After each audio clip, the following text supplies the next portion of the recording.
when loyalty becomes a suggestion instead of a commitment. For every cartoon girlfriend who stands by her partner through thick and thin, there's one who treats relationships like a revolving door, starting with the woman who's cheated so many times it became a running gag, Lois Griffin.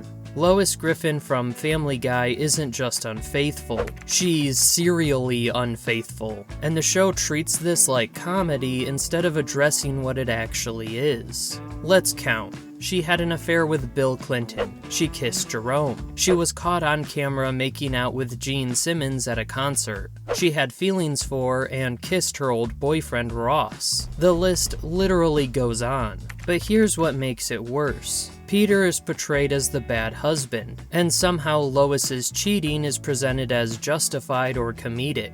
Hello? Hey, Lois, is Peter there? Hi, Quagmire. No, Peter's not home.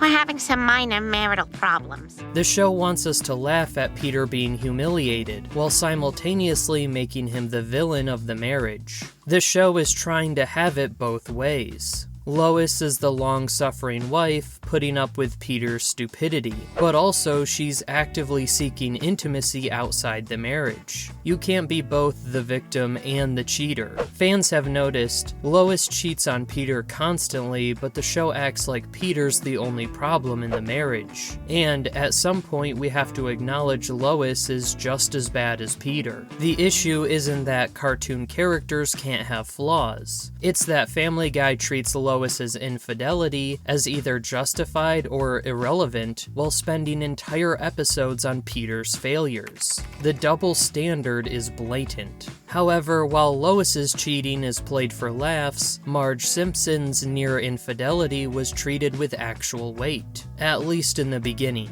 Marge Simpson has been tempted to cheat multiple times across 30-plus years of The Simpsons. Jacques the bowling instructor, Ruth Powers, Ned Flanders, and most notably, her high school sweetheart, Artie Ziff. Artie, you are the greatest lover ever. When we make sex, it is so good. Early Simpsons treated these temptations as serious threats to the marriage. The bowling instructor storyline showed real emotional stakes. Marge was genuinely torn between her boring life with Homer and the attention from Jacques. Homer had to actually try to win her back. But as the show dragged on for 3 decades, the pattern became exhausting. Every few seasons needs a Marge almost cheats episode. It stopped being about character development and started being about recycling the same plot. My, these seas are certainly heaving. Well, no more than your bountiful bosom, milady. Modern Simpsons Marge is a saint who inexplicably stays with a man who's gotten progressively worse over 30 years. The show can't decide if she's trapped in a terrible marriage or if she genuinely loves Homer. By season 25, we know Marge won't actually leave, so why should we care when she's tempted for the 15th time? The tension is gone because we've seen this exact story before. While Marge represents temptation without action, Starfire from Teen Titans Go shows what happens when you take a beloved character and completely destroy what made her special. Original Teen Titans Starfire was loyal to a fault. Her feelings for Robin were one of the show's emotional cores. She was naive about Earth customs, but fiercely devoted to her friends and especially to the person she loved. Teen Titans Go, Starfire started dating Robin, then began dating Aquaman while still with Robin, all played for comedy. The show turned her into someone who treats relationships as casual and disposable. This isn't character development, this is character assassination. They took a character beloved for emotional sincerity and made her casually unfaithful for cheap jokes.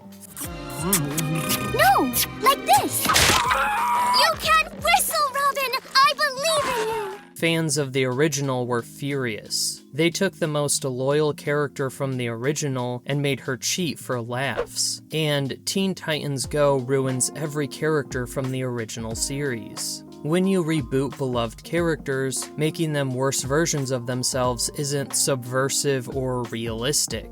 it's lazy. Teen Titans Go looked at Starfire's loyalty and thought, what if she wasn't? But while Teen Titans Go ruined an existing character, Princess Bubblegum from Adventure Time showed how emotional infidelity can be just as damaging as physical cheating. Princess Bubblegum and Marceline had a complicated past. They were exes who clearly still had feelings for each other. When Bubblegum dated other people while obviously still emotionally invested in Marceline, it created messy, unhealthy dynamics. She dated Mr. Cream Puff while her mind was clearly elsewhere. She kept Marceline at arm's length while refusing to let her go. That's emotional unavailability at best, emotional infidelity at worst. The show later revealed they eventually got back together, but during the series' run, Bubblegum's behavior hurt people. She wasn't physically cheating, but she wasn't emotionally available to anyone she was actually dating. Marceline, you're up late. No time for chit-chat. Let's hang out right now. I don't know. I'm, kinda busy.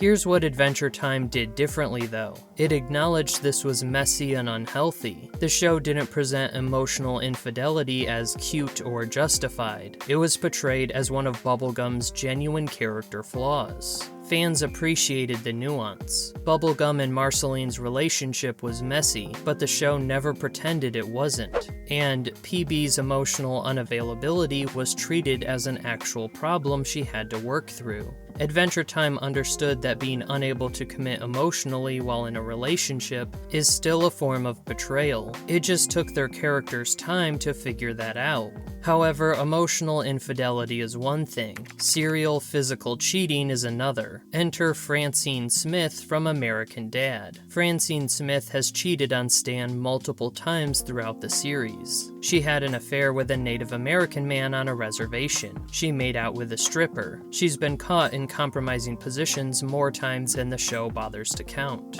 Like Lois Griffin, Francine's infidelity is played for comedy. Stan is portrayed as so incompetent, controlling, or CIA-obsessed that Francine's cheating is presented as either justified rebellion or harmless fun. But you can't build a relationship-based sitcom and also treat infidelity as a reoccurring throwaway joke. Either marriage matters or it doesn't. American Dad wants it both ways. The show occasionally does episodes where Stan and Francine genuinely reconnect and remember why they love each other. The very next episode, Francine is kissing someone else, and we're supposed to forget it ever happened. Ooh, I only got a 5. I'm gonna need change. Mwah, mwah, mwah, mwah, mwah. And 3's your change. Mwah, mwah, mwah.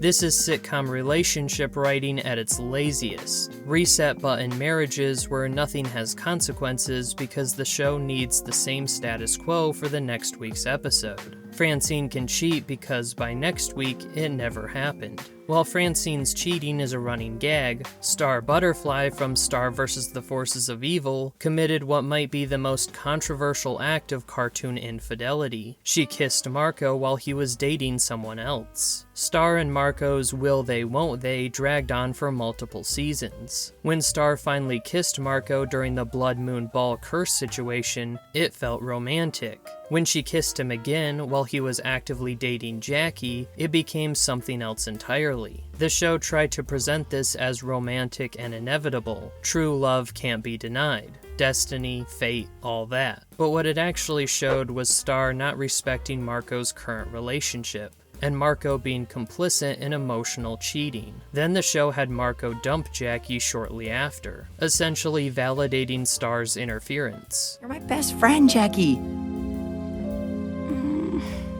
Oh, Marco. We both know that's not true.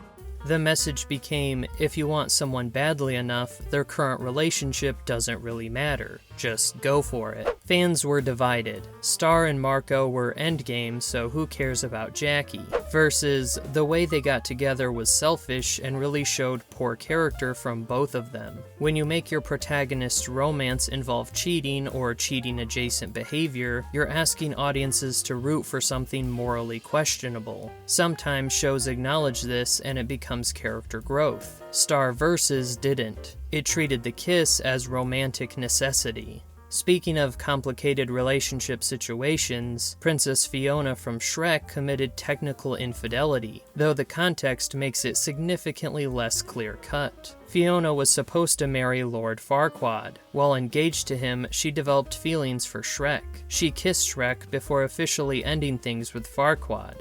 Really? Really? I love you too.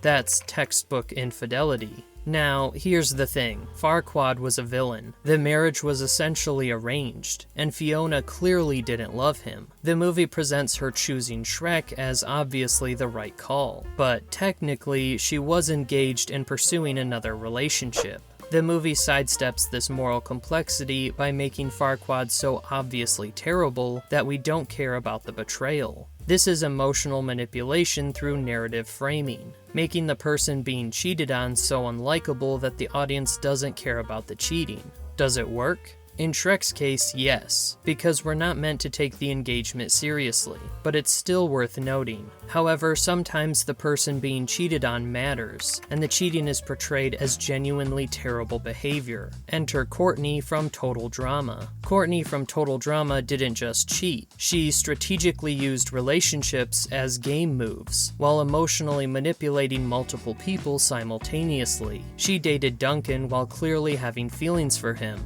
Then, when that relationship imploded, she pursued other contestants while obviously still hung up on Duncan. When Duncan eventually cheated on her with Gwen, the show treated it as karma. But here's what made Courtney interesting. The show never pretended she was a good girlfriend. Her controlling nature, her strategic manipulation, her emotional unavailability were all portrayed as significant character flaws. We need your help.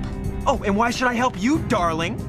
Because I can personally guarantee you that if we lose this game, you'll be the one going home, darling. Total Drama did something most shows refuse to do. It made a female character legitimately toxic in relationships and didn't excuse it. Courtney was compelling precisely because she was flawed, not despite it. Fans had complicated reactions. Courtney was terrible, but at least the show admitted it. And she's basically a villain in her relationships, and I kind of respect that the show fully commits to it. If your character is going to be unfaithful or toxic, commit to it. Don't try to make them sympathetic by excusing the behavior or blaming the partner. Total Drama understood this. And then there's the 2023 Velma reboot, which took a beloved character and made her perhaps the most unlikable girlfriend in recent animation history. Velma in the HBO Max reboot isn't just unfaithful. She's self-centered, manipulative, and treats relationships as transactions. She strings along multiple people, lies constantly, and shows zero regard for anyone's feelings except her own. The show seems to think making Velma deeply flawed makes her more realistic or interesting. Instead, it made her completely unbearable. She cheats, lies about it, and the show presents this as girl boss behavior. What makes this particularly offensive is that original Velma was beloved for being smart, loyal, and genuinely kind. The reboot took everything people loved about the character and replaced it with everything people hate. The fan reaction was brutal. They took one of the most loyal characters in animation history and made her a serial cheater. And Velma treats everyone like garbage and we're supposed to root for her? Making your protagonist deliberately unlikable without giving the audience a single reason to care about their journey isn't bold or subversive. It's bad writing pretending to be progressive. Velma's infidelity isn't treated as a character flaw to overcome or a mistake with consequences. It's presented as empowerment. That's not character complexity, that's bad writing disguising itself as feminism. So what separates these characters? Intent and consequences. When Total Drama made Courtney toxic, it was intentional and had real consequences. When Teen Titans Go made Starfire casually unfaithful, it was for cheap throwaway jokes. Acknowledgement matters. Adventure Time acknowledged Princess Bubblegum's emotional unavailability was a genuine problem. Family Guy treats Lois's serial cheating as either comedy or somehow justified. Character consistency consistency is crucial. Original Starfire was fiercely loyal. Teen Titans Go Starfire cheats casually. That's not the same character. That's just using a character's name and appearance for someone completely different. Narrative framing changes everything. Shrek makes Farquaad so terrible we don't care about the technical infidelity. Star Vs. wants us to see Marco and Star as romantic soulmates, despite the cheating. One works, one absolutely doesn't. The fundamental issues with most of these characters isn't that they're unfaithful, it's that the writing doesn't know what to do with that infidelity. Is it character growth? Is it comedy? Is it justified by their partner's behavior? Is it a flaw they need to overcome? The worst examples try to be all these things simultaneously and end up being none of them effectively. Lois, Francine, and Marge are trapped in sitcom purgatory, where their infidelity can't have real consequences because the show needs to reset everything for next week's episode, so it becomes completely meaningless. Starfire and Velma were fundamentally changed from their original versions in ways that made them objectively worse and more unlikable. That's not subversion or deconstruction, that's destruction. Star, Butterfly, and Princess Fiona show that context absolutely matters, but the writing needs to actually acknowledge when characters are making selfish choices, not just pretending everything is romantic destiny. And Courtney proves that if you're going to write an unfaithful character, commit to it. Don't excuse it, don't justify it. Make it part of who they are and let them face the consequences. Which cartoon girlfriend's infidelity made you the angriest? And do you think any of these characters were written fairly by their shows? Let me know in the comments and subscribe, because apparently animation has a lot more relationship drama to unpack. Loyalty in fiction matters just as much as it does in real life, and when shows treat betrayal as either a punchline or consequence-free, they're teaching audiences that cheating doesn't really matter. That's not a message worth spreading.